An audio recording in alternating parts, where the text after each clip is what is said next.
April ni sari ani ai tu ginjing chu ruas sur ve lau maya ti chi khop mai dai ni bom khop mai ma da kal kan tum kan ma da kal kan tuma ase ro kha sur kal ma thei lawa ase he dai ni bom dong khop mai kan thil phun vel he mu chu lian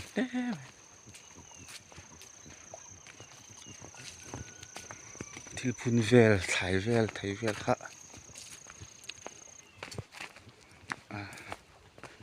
tùy pek kan mà to don tu ka mà sẽ tùy pek ngay là bên hay ruột sur lắm vậy ạ thì gì tập tập này không ngủ nó lại đó là ai du hi gần ruột chân tôi ở dưới hi lao vắt chi tập tập không ngủ với gần là rây vắt tội là không hay thấy hay cần lậu chui lậu par về lấy ạ hey all time mình còn tiếng chỉ khăn cái lấy dân sống ngon cái gì cùng khát á với nhị ra thèn ăn tiếng chỉ khăn này hey ba thì môi khóc mà ba nó sẽ đón tụi cái tí chi về lấy trà bẹc lấy ngay ngã kia nè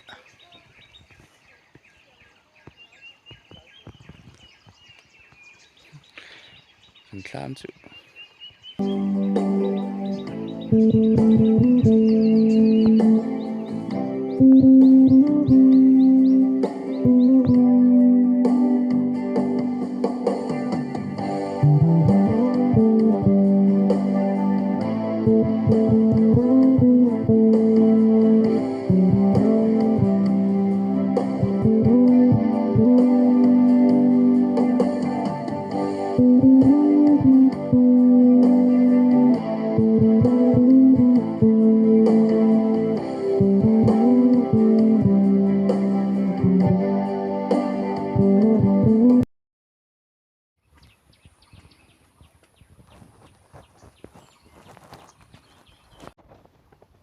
tụi hiện riêng dar xóm lấy chân về bè đậu rất ạ